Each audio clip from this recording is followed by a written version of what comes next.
Thompson heaving one down the sideline, and he's got Kazmeir over the top. Big side, down the sideline. Touchdown. His signature move and his signature performance. Allen, big ball one more time. 58 yards this time. You're listening to the Bruin Bible. This is your host, Will Decker, bringing you UCLA football content all throughout the year for LA Football Network. What is up, Bruin Bible listeners? This is your host, Will Decker. We've got a very special sponsor to lead us off. We got BetOnline. BetOnline remains your number one source for all your baseball betting needs this season as it is officially opening day. Get analysis of every play, prop, and point at BetOnline. You'll find the latest odds, bracket contests, team matchups, and game trends at BetOnline as a whole. BetOnline is your baseball, basketball, football headquarters this season. Head to our website today and use our mobile device to sign up and receive your 50% welcome bonus on your first deposit. Be sure to use your promo code, BELIEVE, to receive your bonus pay. BetOnline, where the game starts. Now to the Bruin Bible. What is up, and welcome to a recap of spring ball. It's only right we brought him back, folks. Your former UCLA quarterback, signal caller. I was able to meet up with him today at spring practice. Mr. Wayne Cook, welcome back to the Bruin Bible. How has this Thursday been, knowing that the Masters are on and we got spring practice in the morning at the same time? I was just downstairs, Will, after seeing you out of practice today, trying to get caught up on everything that happened with the Masters. But it was fun, man. Today it was great to have football back. It was great to see the guys. It was great to see you out there. It was great to talk to some coaches and some friends. So I'm pumped, man. I think from what I saw today, I was very very pleased. Yeah, pleased is an understatement. I think there's so much good stuff going on with this UCLA program. We talked about on the last episode, this is likely the deepest team UCLA has had in over a decade in terms of different position and variants they can do in terms of trotting out the starting lineups. But let's start with the quarterback room. This is the hot topic that everyone's kind of going off of. Dante Moore looked great today. No doubt about it. He was fantastic. We loved what Dante was able to bring to the table. But Ethan Garbers was the best quarterback on the field for day number 2 of spring practice. I mean, he, by my count, he went 13 of 15 through the air on the 7-7 and 11-on-11 field. He was able to make plays all over the field. Moore had some highlight reel plays, one where he had a long ball to Sturdivant and had a little arm angle with a blitz that looked, like a mini Patrick Mahomes out there. Those are the two quarterbacks that stood out to me. Wayne, give me your take on the quarterback room, because your experience in the quarterback position is well noted. So what's really fun, and what anybody who would listen, I'm just blown away with how deep the quarterback room is. I thought, you and I talked about it today. I thought Ethan Garbers, and again, I want to preface this, and this is really important that we do this first. Dante Moore is Dante Moore. He's a huge recruit, 5-star guy. We all are extremely excited about what he's going to be.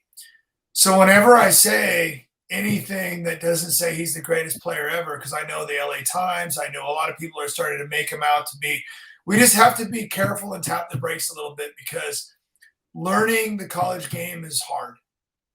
High school athletics is awesome, but most high school athletes don't go to college and play football. So you're playing against, athletes that in a lot of cases aren't as good as you are. That changes when you get to college. Now, I think Dante Moore is one of those guys that doesn't matter. I think he's a good enough athlete that when he gets to college, he's going to be better than most people there too. But this room is so deep. And really, there's 4 guys that, in my opinion, are good enough to start in college football somewhere. Now, that problem with that is only one of them can start at UCLA. But the good news is they're scattered age-wise. Dante Moore is a freshman. If Ethan Garbers, who looked awesome today, get back to your original point, for people that don't want to pay attention to this, being a 4-star quarterback is really a good thing. So he was a legit guy coming out when he went to Washington, and they had kind of a loaded quarterback room. I mean, shoot, they had another quarterback there that's a running back for us now, who was once a receiver, who, by the way, I still think looks sneaky good. And Yankoff, I swear, every time I watch him run the ball, I'm like, they need to give this guy some carries. We never talk about him, but he's huge and he's fast and he's athletic. but he was a quarterback at one time too, and a pretty highly decorated one. So Ethan Garbers has such a quick release. He's athletic. Not Dorian athletic, but he's athletic. He can run, he can move around. I think he ran for over 700 yards in high school, but you can see he's got a few touchdowns rushing at UCLA already. But his release is so quick, and you and I talked about it, Will. Football isn't just about being talented. It's about knowing where to go with the football. It's about knowing the offense like without even thinking. And you and I watched it today. The ball is out so quick, and it's on people. And in this offense, and again, I've talked to a lot of coaches. I've talked to a lot of people. If you can just hit the right guy when you're supposed to, man, this offense has got even more potential than we've seen. I really believe that, especially in the passing game. The running game has been pretty elite. The passing game has been awesome, but I still think there's room for growth when we can, when you get to that point when you have that quarterback that's just always getting the ball to the right guy. And so I know this is kind of like putting lofty praise on a guy like Ethan Garbers, or again, going back to Dante Moore, because I thought those two stood out. Whoever wins the job, I think that's the key. Hit the open guy, get him a ball they can run with after catch, because we've got so many weapons. I know we're going to talk about it in a little bit. Yeah. There's so many weapons to get the ball to that whoever wins the job. But again, Ethan looked awesome today. I think he's ready to be the starter. If Dante catches him and passes him, that's fine. But he's got and then the future is now. But I still think he has a ways to go, even though he looked awesome. Yeah, and Dante, he looked at times like an 18-year-old, which is totally acceptable when it's your second college practice of your entire career. He missed a couple guys over the middle, and the good was amazing. Like, just to see that from a college kid. The word that comes to mind with Dante Moore is advanced. This guy is above his years in terms of commanding the huddle. Doesn't look like he feels pressure whatsoever. This guy was made for the big time stage. I think Dante Moore is going to have an incredible career at UCLA, and we're very excited for him. But that doesn't mean Ethan Garbers isn't ready to take this job too. I mean, he's been waiting in the wings for 2 years, Wayne, kind of biding his time, building up what he can do. You got a point? And Will, this is an important thing too, because this is the world that I've been around for a long time. When you're supposed to be great coming in, people will give you a million opportunities to prove them right. I don't know why it doesn't always seem fair. I know, like, I wasn't Tommy Maddox when I came into UCLA. He was much more decorated than I was. Played on a better high school team, storied program in Texas. And from day one, he was Tommy Gunn, and he could throw, intercept. He could do it. And I love Tommy. This isn't a knock, but he was given a lot more leash when I was kind of given the job after he left. It was, it wasn't the same. It was, people wanted to look for, was he athletic enough? Is he this? Is he that? And I would be like, you guys, I felt like I wanted to defend myself, but I was taught not to really do that. Just keep your head down and play. But people sometimes are always clamoring for the backup. And then once you start proving yourself, then it changes a little bit. So I keep trying to remind people how good Ethan Garbers is for that reason. I don't want people to be waiting for the shoe to drop so that, I hope he screws up so we can put Dante in and we can start winning games. It's like, no.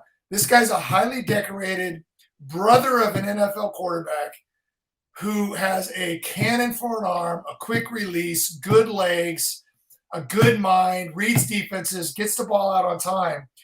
And then we both watched Collin Schlee play today, who has he's got a big arm. Like, you watch him, like, dude can rip it. Good athlete. And this is what I would say about Collin Schlee. I think we have to give him time, because Ethan Garbers, you point out 13 for 15. I didn't keep stats, but it looked about like that.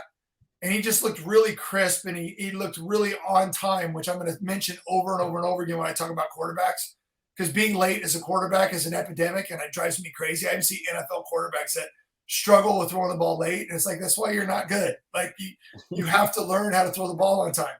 So like, the idea is that Collin Schlee is just starting with a brand new offense and a brand new team.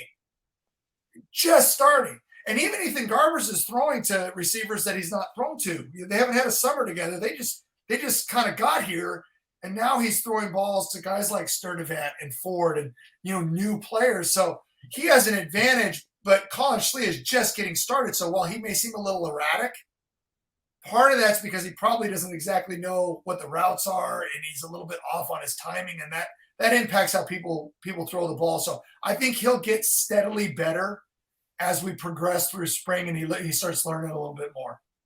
I completely agree. And, I think just as a UCLA fan, there's a lot of pressure to put Dante out there immediately. Guys, I've been saying this, Wayne, we've talked about this prior.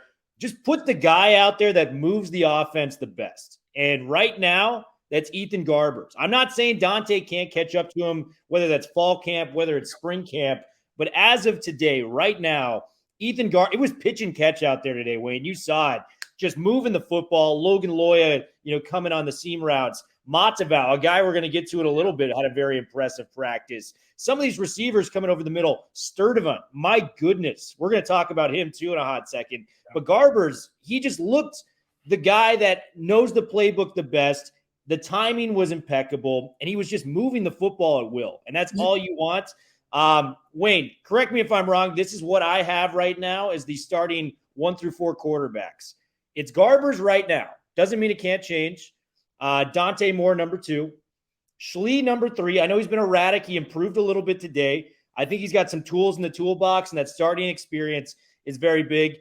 And Justin Martin, incredibly talented quarterback, very raw. I am just excited to see him grow within the program because there's a lot of room for him to be successful. Do you agree with that top 4, Wayne?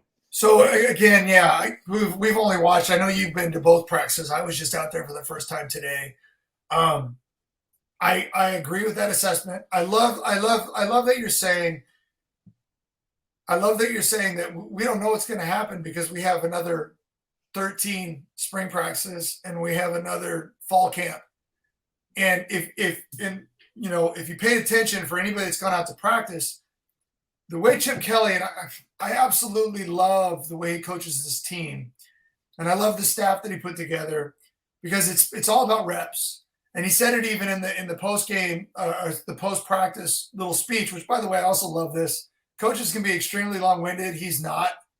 Oh yeah, he just lets them know exactly what he thinks, and they move on. And it's fantastic because if I were a coach, they might not ever get to go inside. I would just keep talking. He's so good at keeping it short and sweet. And he pretty much said, we're playing fast, we're getting reps, and we're going to make a ton of mistakes, and we're going to learn from those mistakes. So don't worry about it. There's so many new faces out there, and so many people learning. So like when you say that over the time period of the rest of spring and fall, Dante Moore, I have a feeling, has one of those minds that I always tell people there's more to athletic ability than just your body. Some of the greatest athletes, like I always bring up people like Larry Bird because people always say, well, he's not that athletic. And I will say, yeah, but his mind is athletic. Like he anticipates things.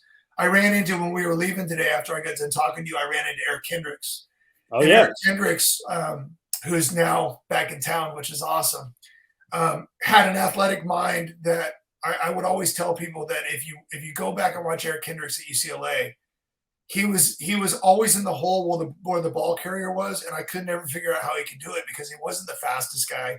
He wasn't the most athletic guy, but he was always a step ahead of he had so much natural ability to read the play. And I think quarterbacks can have that ability too. And I think when you watch a quarterback like Dante Moore, who's been doing this his whole life, you can see it out there. Like he threw a corner. It was wide open today. It was coming right towards you up in the parking lot too. And it was just, he threw it, as I'm going to say again, on time and before the guy broke. Like it was just back and he did his little sidearm thing and it hit him right in stride. And it was like, I've seen those plays over the years that I've covered college football, and I see quarterbacks wait and then they try to either rip it or they wait and people can recover on the defense. And he just made it look so easy. And it's not easy. Nothing about playing quarterback is easy, but the good ones make things look easy. So he may catch Ethan, but it's not going to be easy because Ethan is the real deal. I personally will tell you this. He's a guy that can play in the NFL. Yeah, I agree. I'll go back on that. I know that, Will, I do this to you all the time, but we should say this too. Like we already talked about Collin, but Justin Martin had a very good practice today. Yeah. He's such a big, imposing. He's a kind of thing that we just mentioned in the NFL. Like you look at him and you look at his arm strength and his athleticism and his work ethic and all the things that he has going for him. It may not work out for him right now at quarterback, but you never know with injuries and stuff. But, you know, he's a guy that you look at down the road going, how good can this guy get? So I'm telling you, man, it's the quarterback room is filled with talent. Absolutely filled. And I feel confident if any one of these four guys get trotted out there this year that we're going to have a chance to win the ball game. Because that's how deep this room is. And it's just encouraging to see that as a UCLA fan. You know, when years passed, it was kind of tough finding the quarterback situation. So having this out, four guys strong, I think is very, very encouraging. Let's move to the wide receivers, Wayne. Maybe the deepest wide receiving group I've ever seen as a UCLA fan from top to bottom. And the main headliner from today was J. Michael Sturdivant. This was your first time seeing him. I saw him in practice on Tuesday. I think this guy looks like an Olympic athlete out there, just how long, lean, and physical he looks, 6'3", runs very solid routes. Stride for stride, he had the prettiest catch of the day with the deep ball from Dante Moore that led to a touchdown. Give me your thoughts on Sturdivant in the receiving room because it looks lights out. There's like 7 or 8 guys that can really make an impact on offense. So I'm not going to say where it came from, but I heard the wind blew and someone said that this guy may be as good as we've had here in a long time. I mean, he looks the part. He moves well. And again, we've seen him at Cal. We've seen him. The guy had a great year. I mean, I think we might have taken Cal's 2 best players. Yeah, I know. One on offense and one on defense. We'll talk about Oladejo later, who, by the way, just looks like, oh my gosh. Both these guys look like, if Cal could just found a way to get more players around him, they might be better off. But Sturdivant looks awesome. We're losing Jake Bobo, who was huge production last year. I'm pretty lucky, Will. I got to talk to a ton of people on the field today. I talked to Cam Brown and Titus, Mokiao-Atimalala after practice, and they were just smiling, and they were just like, man, I'm like, how about this receiver room? They're like, wow, we're deep. And I go, how about that quarterback? And no, they said it to me. They said, how about that quarterback room? And like, these guys can play. And so when you're a receiver and you start watching quarterbacks that are really spreading the ball around the field, like if you're a running back with these, because again, I'm going to go back to whoever wins this quarterback job is someone that's played quarterback their whole life. Yeah. None of these guys are guys that want to run first either. Like, if we've made this comparison before, like I'll give you an example, like Bryce Young is a guy that's an athlete, but he doesn't want to run. He wants to throw the ball. Like he'll move around to buy time. Patrick Mahomes too, when he scrambles, he doesn't scramble to run. He scrambles to buy more time and do something amazing down the field. I feel like that's what we have. So if you're a receiver, like, first of all, they all have arms. You saw it today. Every one of them has an NFL arm. So there's not a throw on the field they cannot make. So when you think about that and you talk to Titus and you talk to Cam and you talk about Sturdivant, you talk about Ford, who made some nice catches today. You talk about the tight ends that we're going to talk about in a second. Man. Okay. The running backs. Keegan was playing slot today all day, but I already know this to be true. He still can play running back. He hasn't forgotten that, but it's kind of going to be a Kaz Allen, I think, type of situation where he can do both because he's one of the fastest guys on the field. All of those guys are going to have a chance to get the ball because when the offense is run correctly, there's no wasted routes. I learned this when I played, and I know Chip Kelly does it. Like, everybody has a chance to be in it if the quarterback goes through his progressions correctly and reads the defense correctly. Everybody's in play, and I think that's awesome. Oh, it was incredible to watch. I mean, Kyle Ford making big catches over the middle. TMA, he's huge, by the way. Massive. I mean, you're looking at just the biceps with his shoulders rolled up. This is a big human being coming there. And another guy that we didn't even touch upon. This was really, these first 2 practices have really been the first time I've been able to watch Braden Pagan get some playing time This guy looks like a ball player. He caught a touchdown today in practice. Give me your take on Pagan, because this guy's got a future for UCLA. So Kevin Jordan showed me a something on his phone, okay, like a stat. They did everybody's speed. Braden Pagan, number 15, which I love that number. It's the one right behind me. Number 15, not only does he look like an athlete, like he's built, like he's a big, strong guy who stood out to me last year. Every time I watched practice, I'm like, who is this kid? Who is this Pagan kid?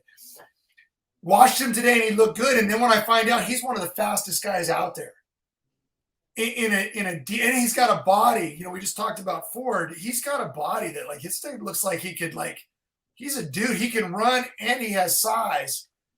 I just think like guys like that, when you add to the depth of all the players we just mentioned, like he's gonna, I'm not don't want to predict anything, but I can't see him not being in the two deep in the rotation. He's got really good hands. If he moves the way he does, when you have speed and size and good hands, it's hard to keep guys like that off the field. So I hope, because I don't have any idea. This is one of the guys I've never gone up and say, hey, Braden, I'm Wayne Cook. How are you? I haven't met him yet. I want to. I try when I can. I just haven't had the opportunity. But, dude, if you've got the hunger, because he needs to just start showing people he's better. Like I always say, that's how you win your job. You're like, you know what? I'm better than these people. I know that guy may have a bigger name than me. I know that guy may have a bigger name than me, but you know what? I'm just as good as these guys. And that's the kind of guy you want. You want the guy that goes into the huddle saying, like, I'm open on every play. I want the ball. So we'll see what happens, but he's got all kinds of skill. Man, and it's just like we have every receiver you could typically want. Like we've got the outside guys, the Sturdivants, the Kyle Fords, the Pagans. We have the slot guys, the Cam Browns, the Loyas. TMA is kind of a hybrid of those guys. We talked about Loya, who also looked good today, too. The guy's got great hands, and he's so quick. Remember the breakaway? We all went, ooh. He can, whoever the speed and conditioning coach, okay, and Coach Bolton. Is it Bolton? Shout out Coach Bolton, yeah. That dude, I'm telling you, all the strength people, they're doing a good job. Speed, size, strength, they're doing a good job. They're doing a hell of a job. And this I want to pivot to the tight end room, because I think when you think of UCLA, there's so many storylines on offense, whether it's the quarterback battle, the new receivers, who's going to be RB1. I think we've almost forgotten that the tight end room is very, very deep as well. You've got Hudson Habermill, Carson Ryan, who looked very good in the flashes we saw. And the new guy, Matavao, he made 4 catches today in the 7-on-7 and 11-on-11 circuit. I made the comparison in the parking lot when we were chatting after.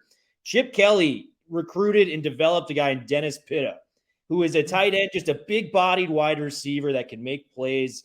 He's not your speedster like a Dulcich or a Caleb Wilson like you mentioned, but, man, this guy, he just gets open and he can make plays and move the sticks. And I saw that today in spades in practice. Give me your thought on the tight end room, and are you as high on Matavao as I am? Yeah, I love the size. I hope, and we know, and listen, I'm a Habermill fan too. I think he looked good today also. He's only going to get better. And if both these guys are willing to block, because they're huge. But this is funny. I called, I got in my car and I called Matt Stevens up and I'm like, hey, Matty, I go, dude, I was at practice today. Here's what I saw. And we talked for, 45 minutes when I'm, driving home. And he just, the tight ends, they may not have, Greg Dulcich was unique. I mean, he ran like a receiver. There's not too many tight ends can outrun defensive backs. If you remember his last year here, he was shaking people that are supposed to be faster than him. Like, those guys don't come around that often. He's already playing significant downs in the NFL and doing really, really well with Denver. I know he was hurt a little bit, but he's going to do really well for them.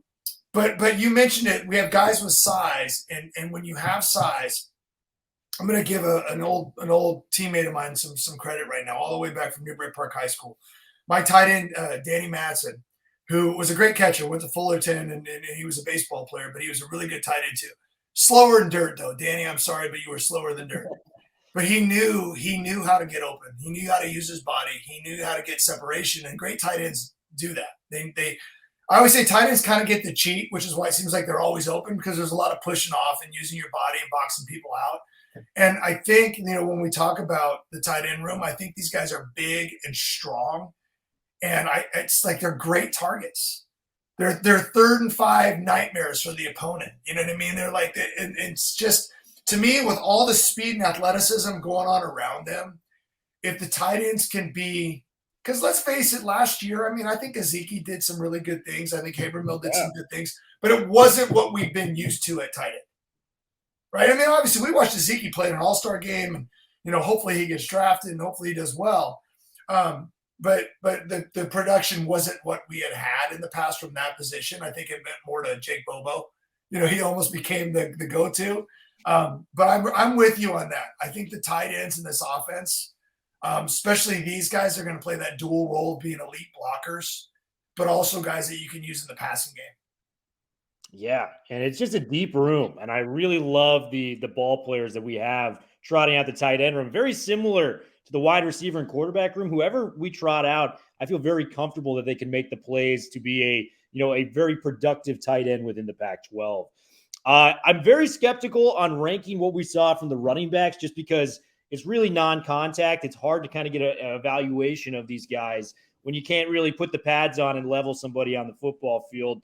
But what was your, first kind of view of this running back room? This is your first time seeing Carson Steele. It's been a long time since you've seen TJ Harden. What was the running back room like for you, Wayne? So the two that I was focused on were TJ and Carson. You know, I know there's other people rotating in. Keegan, we already mentioned, who most people would put down as that top three because of how much he's played. I think they're going to teach him the slot position and get him really good at that, and then he can still do both. He'll be able to move around, kind of be the Swiss Army knife of the offense, which, again, I think we forget. I forget what play it was. Might have even been was it the bowl game where he caught the swing pass and took it in for a touch? He was so fast, and I just went, oh, like he's that kind of fast. Like, get him in the open field and he can go. But TJ was hurt so much last year, but whenever we saw him get in there, I think we all went, like, this guy's pretty good. And we should also acknowledge that, Deshaun Foster is one of the best running back coaches there is. The best, yeah. Yeah, I mean, he's one of the great people too. I mean, I poor guy probably wanted to go in and take a shower after practice, and he talked to me for 25 minutes. But he also, we also talked about Carson, and he's good. He's got hands. He moves well. He's athletic. I had seen him. I didn't think he was quite as tall as I thought he was going to be. And then one of the other coaches talked about Adkins, was it Army transfer? Is it Army? Yeah, 250-pound running back from Army. And I'm like, first of all, he did match the size. Like, I saw him and I'm like, okay, this dude's big. And you don't think that in Chip Kelly's offense that because remember, you guys, some big guys run soft, and we don't know yet because we haven't seen him in pads yet. But if this guy has a little bit of the Zach Charbonnet, Joshua Kelly, pretty much every quarterback, do you think Deshaun Foster is going to allow running backs not to run hard? Yeah, they won't see the field, I don't think. But if he can do that, he's going to have a role. And TJ's big, and Carson's big, and then you throw in Adkins, and then you have your little Keegan doing his thing, and he runs between the tackles better than you think. And then I'm telling you, Colson Yankoff can freaking play. Yes. I'm telling you, if you ever gave him 20 carries in a game and said, Colson, everybody else is done, you're going to play. He can catch the ball out of the backfield, and he's got really good speed. I don't know where he was on the speed thing, but he can run. And as the season progressed last year, he learned how to get low. Remember the first couple of games he was running to their high, and he got drilled in one of the games. And I'm like, he's not going to do that again. But he can – so you just said it. There's so much talent at every skill position, and I know we're going to go to the heavies in a second. That's maybe where I'm like, we've got to see what happens, because I'm not sure how that's going to pan out yet. We've got some solid, like Duke, for example, in the middle, but that's going to matter because all this skill needs those guys up front to really mesh. Yeah, Adkins can move, man. He got into the secondary very quickly on one of the running plays, and it was Kamari Ramsey, the redshirt freshman coming up trying to make a play. Ramsey, not a small guy. He's 6'1". I think he's up to 210, 215. But Adkins, I mean, it looked like a guy had been brought down from varsity to play JV football. Like, it was that much of a difference in terms of size. Like, it was crazy to watch. Adkins, I mean, good luck tackling this guy. 6'3", 250. This guy's going to be a force to reckon with out on the football field. And you brought up Yankoff. I made the prediction in the last episode. Don't be shocked if this guy's RB3 somehow, because he's big. He's 6'4". He's about 215, 220, toting the rock. And man, he's quick at that size. He has a little burst to him that's really, really exciting, Wayne. So let's add this. And then this is exactly, I'm going to say this to compliment the football program. We have players like Colson Yankoff who's hung around. We've had Ethan Garbers hang around. We talked about Justin Martin earlier, who's hanging around. We have players that could, with the transfer portal, people keep coming in. You recruit great players. The talent that's been leaving UCLA, and this is not a knock on them, are guys that have come to the conclusion that they're not going to play. And if you really look at most schools, it's not like that. For whatever reason, UCLA is keeping its players. And part of this, too, is because Chip's not afraid to rotate. Like, you saw practice today. I didn't know who was running with the ones, who was running with the twos. I mean, they called out ones and twos, but sometimes it was Justin Martin running with the ones. Sometimes it was weird how it was rotating, but I love that because all these guys are playing with each other. And it's not just one group's running the ones like when I played. I mean, I always had my number one guys with me when I took the reps. It wasn't really like that, but part of that's because there's so many guys repping in and out.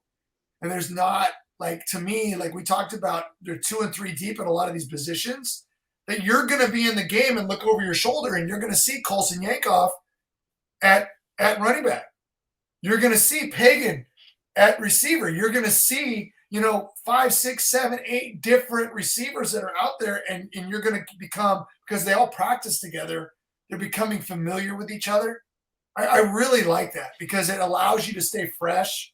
It allows you to rotate guys. And it's not like there was a time when your number ones were so much better than your number twos that you really didn't feel like you could take them off the field. It was a big drop, yeah. I feel like there's still a couple guys that you don't want to take off. Like, I used to get come on, can we put Zach back in the game because I just want him to run the ball every time. But it was smart to use him the way we did. You know what I mean? So yeah, I think all those guys all the way down to Yankoff have talent, and the fact that they're still here and they're still busting their butt and they still love the team is a real testament to the coaching staff and what they've built. Absolutely, man. And we kind of alluded to it, the next kind of position group, offensive line. It's hard to grade this one because, like I said, not real contact, not real snaps out there. I think it's got a work in progress as there's going to be a lot of new faces on the offensive line trying to make names for themselves. What is your kind of interpretation of the offensive line and what you've been able to gather?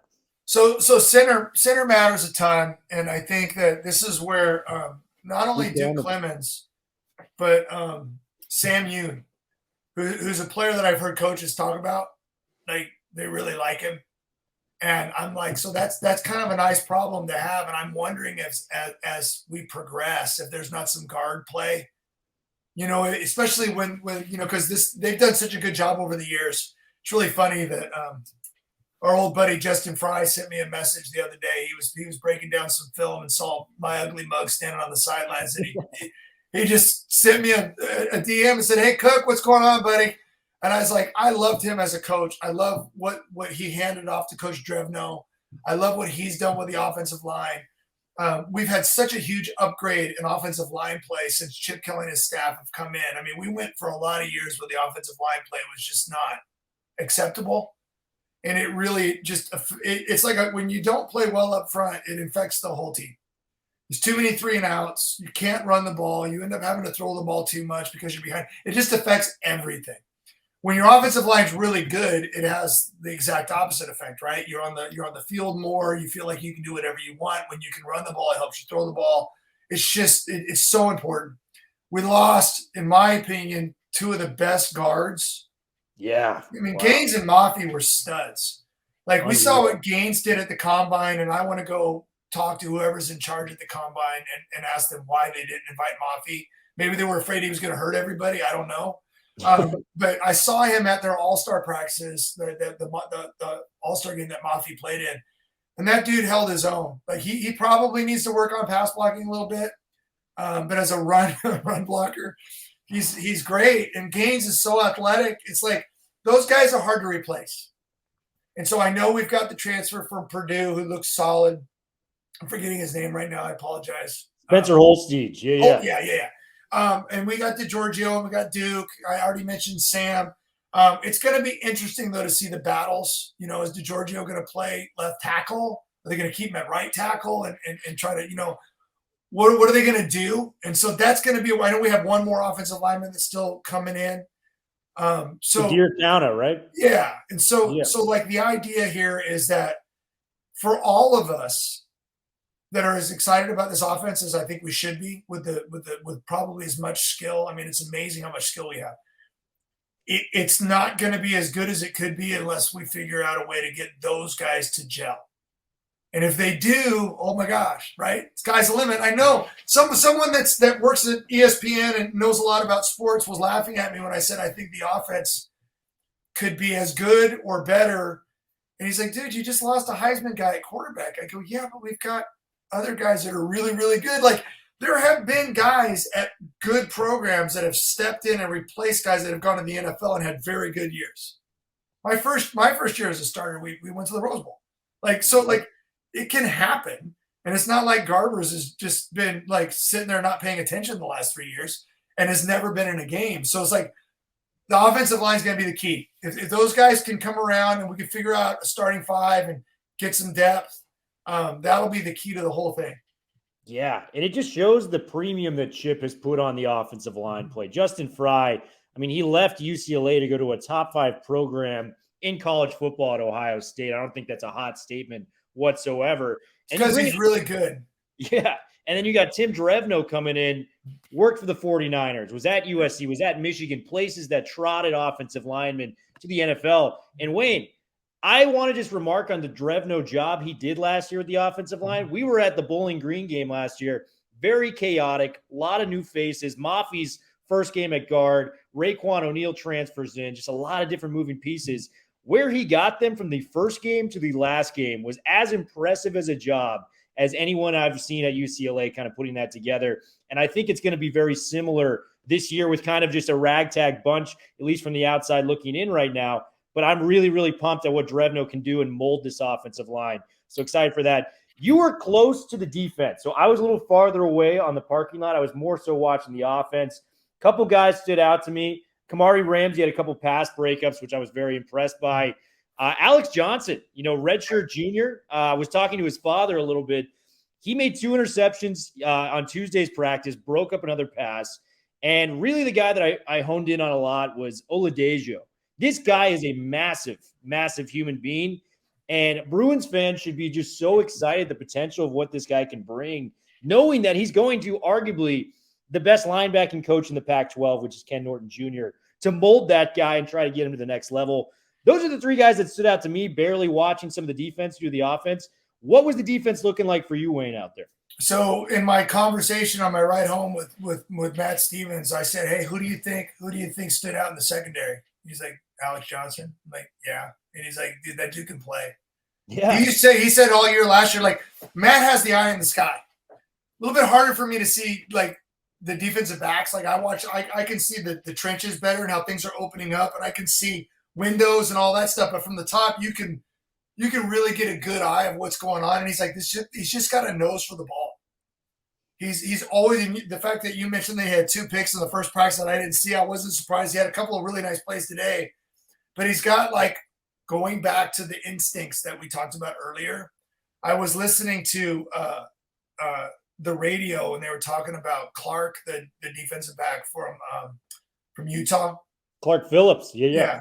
Clark Phillips. And Clark Phillips was, quite possibly the best corner in the Pac-12 last year. But they were talking about his size, and they're like, oh, he's not going to jump off the page athletically. And I'm listening to this stuff. I'm like, do you guys ever watch film? I mean, like, they act like you're 40 time, and you're like, I'm like, I said the same thing about Eric Kendricks. Like, well, he was a 3-star guy who I'm like, all he does is make plays. And this guy's gone to the NFL, and all he does is make plays. Like, and I'm like, that's the type, that's who I'm looking for. I don't care if Jerry Rice was too slow, right? all he does is make plays. Like I just watched something the other day about him and Dion battling each other over the years, and it's like one would win one and one would win the other. But for Jerry Rice was running with Dion. And, you know what I mean? And Dion was some guys just when the moment's there, they just if you did the stopwatch, who would win? Dion every time. But in the game, doesn't always work out that way because some guys have that natural ability. So yes, so he stood out. I still love I love the look of our corners. Yeah. You know, with Kirkwood and Humphrey, I love their size. I'm curious. I talked to Coach Lynn after practice. Such a nice guy, very engaging. I didn't ask him any specifics. I was just saying, hey, what's up, Coach? How are you? It's good to meet you. But I heard him talk about the guys playing fast and feeling comfortable. And there is going to be some changes. I'm not 100% sure what they are yet, but there are going to be changes. But, like, sometimes I wonder if it's always the secondary or maybe it's the scheme and the situations you put them in. You know what I mean? Yeah. Like sometimes that affects the way people play. And so it'll be really interesting to see. I know we're bringing in, you know, Anderson from Bowling Green and we got some players that can really play. And I love the front seven that we have if they can all stay healthy. I love the depth we have at linebacker. You mentioned Oladejo, who, holy cow, looks menacing in the middle. Just looks the part. And we remember he had like 17 tackles against us in the game that we played. The first guy off the bus you want. Like, oh, yeah. You're like, yep. He's my first pick. You're right. Yeah. So he looked amazing, but you throw that in with Latu and the Murphys and you know, number 4 now, Carl Jones, who always looks like an amazing athlete to me. Matt Stevens and I are like, why can't we just put him at middle linebacker and let him run sideline to sideline? It's like, let's just figure out a way to get him on the field more. But yeah, I think it'll be interesting to see the adjustments we make. But again, the guys that you mentioned, I agree. I thought they all stood out today. Yeah. And I mean, you brought up an excellent point. I've always felt if the only issue you have with a guy is size and maybe some fluke combine numbers, take the guy. I mean, I remember watching, and I know he's digressed. Yeah. Russell Wilson, classic draft profile. You're watching him. Phenomenal talent coming out of college at Wisconsin. And you look at the Mel Kiper's draft report. You can go and look at this up right now. Has so many pros, and the only con was size. And I'm like, okay, if that's your only issue, take the guy. Seattle ends up getting him and leads him to a Super Bowl within 2 years. Yeah. I mean, that's the type of guy that is. I feel the same way with Bryce Young. I think a lot of people are undervaluing him just because his size is the only negative. Yeah. You know what I like? Good players that play the quarterback position well. I don't care about anything else. If Bryce Young could play it better than that guy, I don't care what size he is. He could be 5'2" for all it matters. If he's better than the other guy, bring him out. So that's a great point. I think Alex Johnson is going to be the sleeper and the guy that's not being talked about enough coming into camp. Wayne, just want to thank you so much for coming on again, man. This is always a blast. I was super thrilled to actually meet you in person today. You're an awesome dude, and man, we love having you on the Bruin Bible. So hope to have you on some more, my man. I appreciate it, Will. You know, and this visual thing, I'm sitting there. People are going to be thinking, dude, does this guy ever wear sunblock? I mean, I want everybody to know I was on a cruise last week, and then, of course, I'm an idiot. I go out to practice today. I'm thinking it's going to be a little chilly in the morning. It's L.A. It was sunny. I felt like I got fried today out there at practice. One of these days, I'll figure out how to put on sunblock, Will. Yes, we'll get some sunblock for Wayne next time he comes out to practice.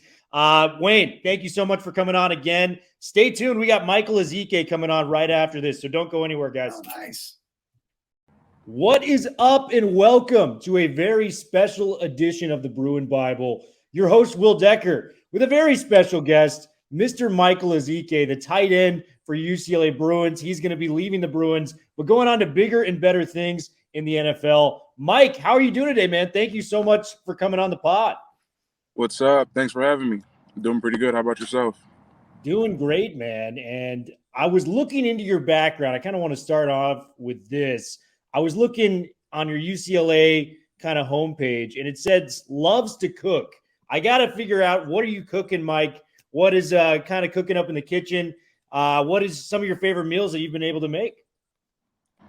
Right now, just eggs and just basic stuff. I haven't leveled up to cooking gourmet meals or nothing crazy yet, but still learning, trying to get better in my chef ways.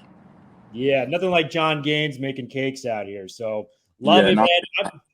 Yeah, go for it. Go for it. not like John. Yeah. John is one of the better cooks on the team, it sounds like. But I want to take it back to the beginning, Mike. You were, a player that played very high-level football in high school, was recruited to a bunch of schools. What made you get into the game of football in the first place, and when did kind of the spark start for you that you want to play for UCLA? Well, just being as like an athlete and like just having that competitive drive to just show like what I could do on the football field was that was really just the main reason why I started playing football. Um, I started playing soccer. I was a football fan growing up. Um, so yeah, I was just more of like just a soccer fan, but football was kind of the way that I expressed just the aggression and physical side of the game, and I feel like it helped me get to where I'm at today, and I'm definitely um, like grateful that I stuck with it. Yeah. Was there a specific age you started? Was it like freshman year of high school football? Was it Pop Warner? And when did you start playing soccer? Because that's a fascinating background as well. Yeah, so I started playing soccer when I was younger, like adolescent, like wasn't um, didn't play on any club sports or didn't play in high school. I transitioned to football when I was in high school and stuck with it throughout like my college career. Um, so yeah, didn't play junior All-American or Pop Warner because my mom, she didn't let me because she thought it was just too physical and she didn't want me like to hurt myself. So played football when I was um, growing up, and yeah, just wasn't very good at all until I trained and worked hard and eventually got scholarships and ended up at UCLA. Yeah, man. So you had quite the list of offers coming out of high school. You had the team across town, USC, you had the Oregons of the world, your Michigans, you name it. What made UCLA stand out to you as the school that you wanted to take your talents to the next level at? Yeah, UCLA is a really prestigious school. It's known for its academics and also its athletics, and I feel like the biggest reason that I chose UCLA was to get my degree and also um, like refine my athletic skills. Uh, Coach Kelly helped me just become a more solidified player, and he kind of molded me into the player that I am today. As well as the other coaches and the other coaches, the other coaches on the coaching staff. Yeah, and really just a credit to all the guys in the um, coaching facility there and the athletics and just what they helped me achieve in my time there. So you go to UCLA, man. Do you remember the first game you got to play? Because from our notes, it looked like it was the Oklahoma game. So not only do you get in for it with its UCLA, you're playing a classic blue blood college football team in Oklahoma. Do you remember that environment, that first snap you took at UCLA? Yeah, it was wild. It was definitely wild. It was one of the wildest games that I think I've played since I was at UCLA, and I remember just being a freshman and just all the freshmen like on the field because like that year a lot of freshmen played, and just I remember thinking like this is not like a high school game, so I have to kind of just like it's time to go. It's time to it's time to strap it up. It's time to get active, and yeah, it was my first touchdown, and I'll always remember it as like my first touchdown. Yeah, no, that's incredible stuff, man. You got a touchdown in your first college football game. That is something that is very, very special that not a lot of college football players can say. Let's take it up to this year, man. You had one of the biggest games of your career, arguably the biggest against the crosstown rival USC Trojans. 4 catches, 3 touchdowns, including that beautiful 30-yarder. What was kind of your mind state going into this? Because it was your final game against USC. I know you wanted to come out big, come out swinging. And boy, did you deliver, with 3 touchdowns on your own. Yeah, it was all just the game plan of like how we're gonna attack the week. USC is a really good school. They had like 11 wins this year, so we knew what we were going up against. All week, coach was just preparing us and making sure that we knew the game plan and could execute it. And I didn't think I was going to score three touchdowns. I didn't know I was going to score 3 touchdowns. I mean, it was, a blessing because I guess that got my film more notoriety, and I'm grateful for it. At the end of the day, we didn't get the win, so it doesn't really mean nothing. But I mean, just definitely appreciative of the chance that I got to make all those plays.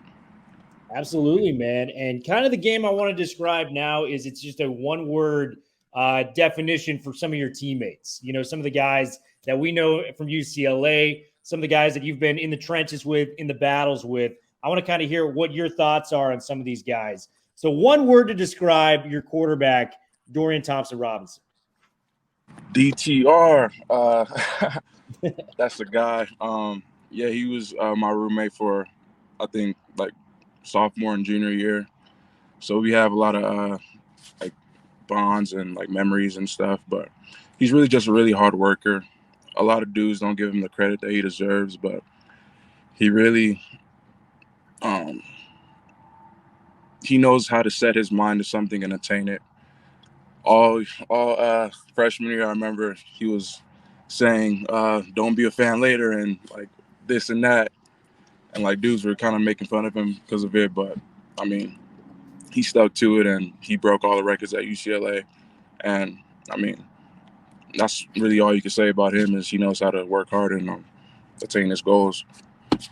Love it, man. What about the Terminator himself, Zach Charbonnet? What is he like in one word?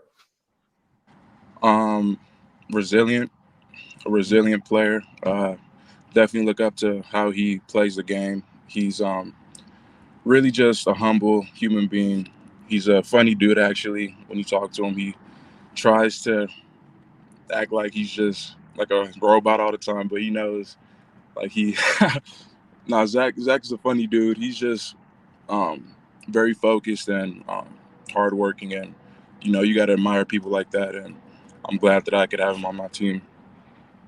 Yeah, absolutely. What about John Gaines? We talked about his cooking prowess earlier. What does he mean to you guys and your team?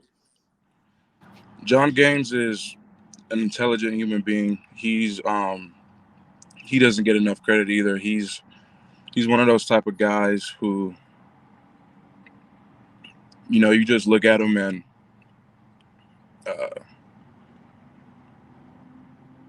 you just, he just has that demeanor that, it's time to work whenever it is time to go. He was my locker mate at UCLA. So I would see him every day, and we would have conversations every day. And yeah, he was always the one to get you riled up. He would be in the huddle, and he would be the one giving motivational speeches. He would just lead the team in the way that you would expect from a fifth-year senior, and that was just his attitude every single day to what can he do to make the team be better and stuff like that. Awesome. Just a few more guys. Neo Mafi made the switch to guard. He was such an impressive player this year. What do you think about your guy Neo blocking for you guys up front?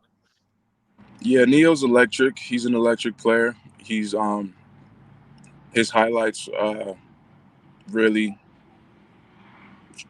tell the story. They show what he could do. He's physical. He's aggressive. He's big.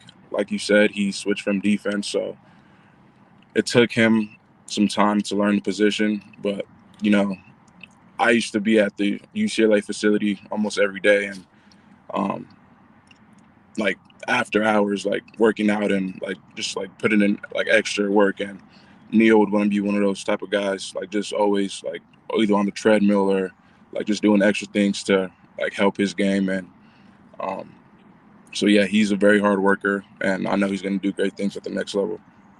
And then just two more guys, Hudson Habermill and Carson Ryan, kind of the tight ends waiting in the wings to essentially take your spot. What do you think about these guys, man? They got their hands full trying to replace you on the football field, man. I'm not gonna say too much about Carlson because he's a puppy. Hudson though, he's very intelligent person.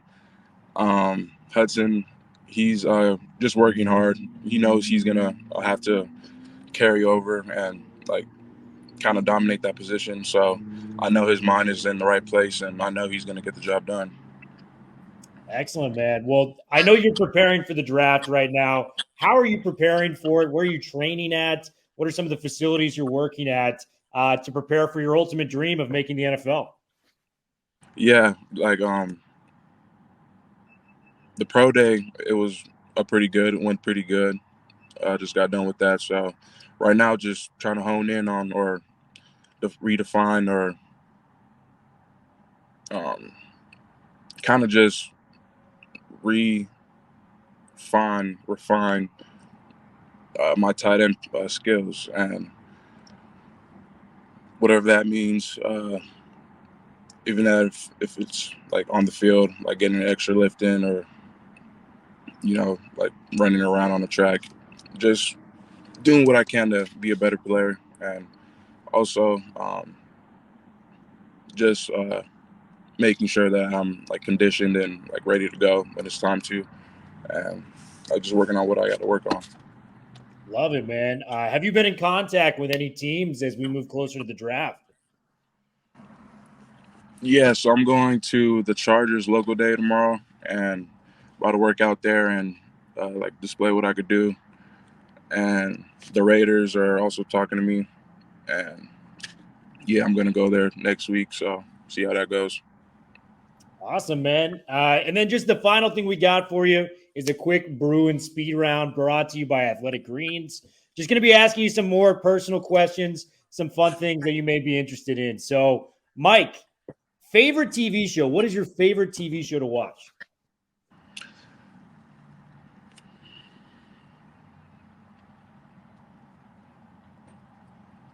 Man, I don't really watch TV. I don't really watch TV. Nah, I mean, I like cartoons. I like watching um, like any cartoons really. Like just cartoons. Awesome. Do you have a favorite musical artist? And if so, who is it? Yeah, I really like Kendrick Lamar. His music is pretty good. I'm a fan too, man. Dream vacation spot. You can go anywhere in the world. We give you a ticket. Where is Michael Ezeike going? I'm going to the Bahamas. Bahamas. Excellent. You can have dinner with any three people. Who would they be and why? My mother.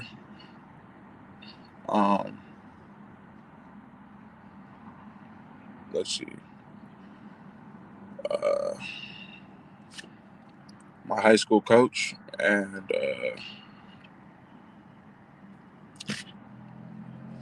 Baraka Beckett. Awesome, man. Favorite video game? Madden. Madden. That's mine as well. Good choice. And then just the last question we got for you, Mike. What is your favorite memory as a UCLA Bruin? Graduating. That's probably a top of the list right now. Graduating and just getting my degree. Awesome. Well, Mike, dude, we really appreciate you coming on. This was a blast. We look forward to seeing how you progress in the NFL, man. We wish you nothing but the best of luck from the LA Football Network. Thank you. Have a good one.